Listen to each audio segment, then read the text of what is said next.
Muchas gracias, Felipe. En primer lugar, quería agradecer la presencia de toda la audiencia en el evento en general, pero particularmente en esta sesión. Y lo que espero es que sea para ustedes tan gratificante o tan interesante como las que nos han precedido.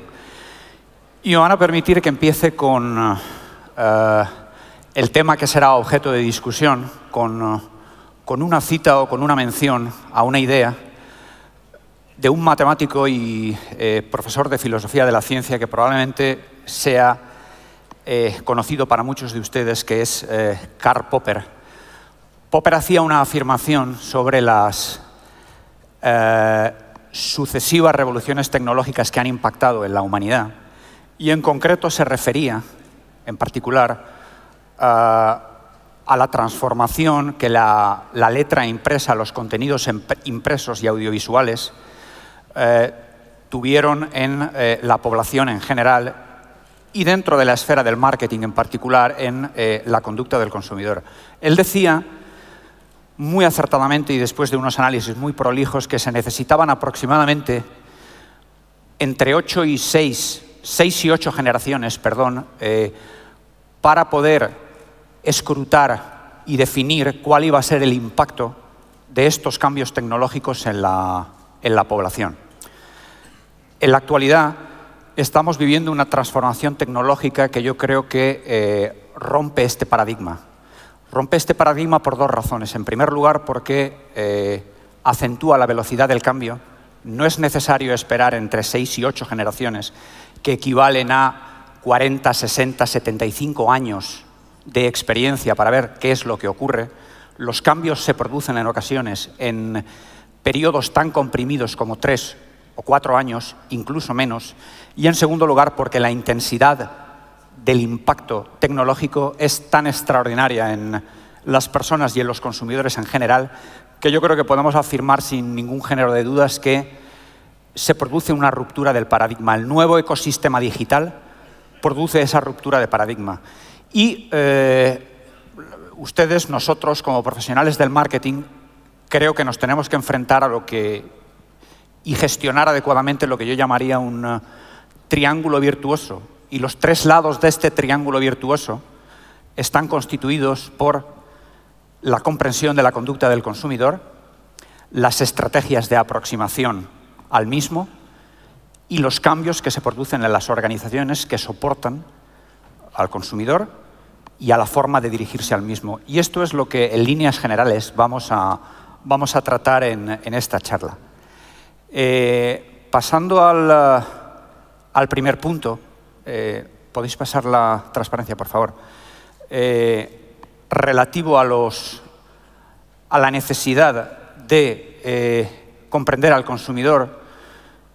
Me gustaría compartir con ustedes una idea muy relevante y que yo creo que se ha afianzado en la comunidad científica con cierta rotundidad, y es que la arquitectura cerebral del ser humano expuesto al nuevo ecosistema digital está cambiando significativamente.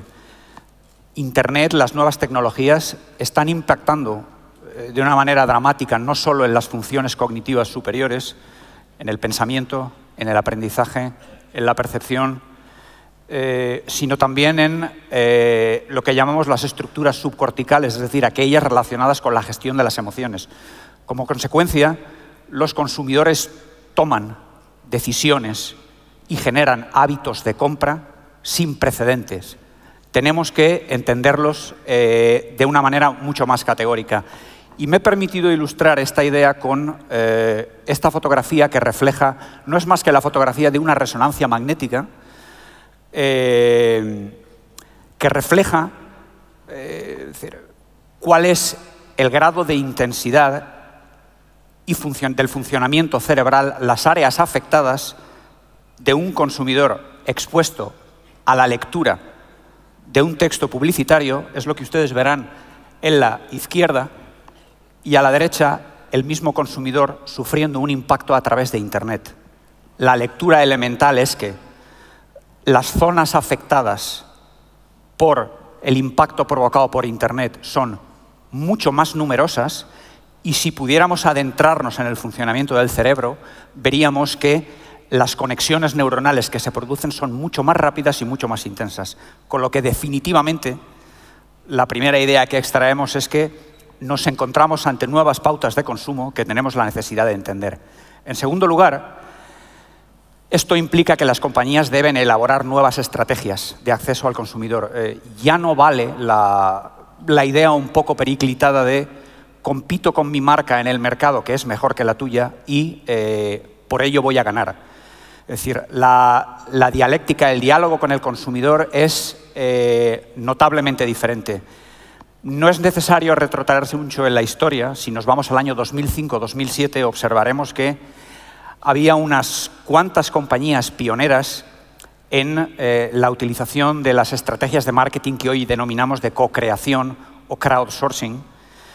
Muy pocas compañías en el mercado apelaban a los consumidores para obtener información de los mismos y en base a esta información elaborar sus estrategias de marketing. Hoy en día esto es una tendencia absolutamente generalizada. De hecho, si ustedes hacen un análisis de las compañías que conforman las 500 compañías más importantes que aparecen en la revista Fortune, yo les diría que virtualmente el 100% de las mismas, en estos momentos utilizan técnicas o estrategias de co-creación, de crowdsourcing con sus consumidores. Y la tercera idea o la tercera pata del triángulo, que yo creo que debemos tener todos en mente, es la relativa a la organización. El perfil de la organización que soporta la elaboración de productos y servicios para el consumidor, por un lado, y la definición de estrategias para acceder al mismo, el perfil de la misma varía sustancialmente. Estamos ante organizaciones más planas, donde la información fluye de una manera muy rápida en todos los sentidos, donde los modelos de liderazgo autocrático ya no tienen sentido. Es decir, se promueven modelos de liderazgo participativo, las decisiones se toman en grupo, no las toma una sola unidad, un solo individuo. Y esto es lo que posibilita, no lo que posibilita, yo diría que lo que nos impulsa a adecuar nuestras organizaciones a este entorno. Me van a permitir que tome un concepto importado de la biología, que es el concepto de fenotipo. El fenotipo no es más que la manifestación de un rasgo particular provocado por la genética y por el impacto del medio ambiente sobre los genes. Con las organizaciones, en la actualidad está ocurriendo lo mismo. Sobre la actual genética de las mismas, o el ADN de las organizaciones, que es lo que expresamos como participación jerárquica, las estructuras vigentes, en algún caso muy arcaicas, el medio ambiente, las comunidades de consumidores impactan de manera continua, de modo que el perfil que conforman es sustancialmente diferente. Por lo tanto, yo les ruego que a lo largo de las dos intervenciones que van a venir a continuación tengan presente en la cabeza los tres lados del triángulo virtuoso del que yo les he hablado: consumidor, estrategias y organización. Para ilustrar el primer punto, comprensión de los hábitos y pautas de comportamiento del consumidor, tenemos con nosotros a Ainhoa Moreno, que es directora de Planning de J. Walter Thompson, que va a compartir con nosotros un estudio que elaboró la unidad de inteligencia de Walter Thompson.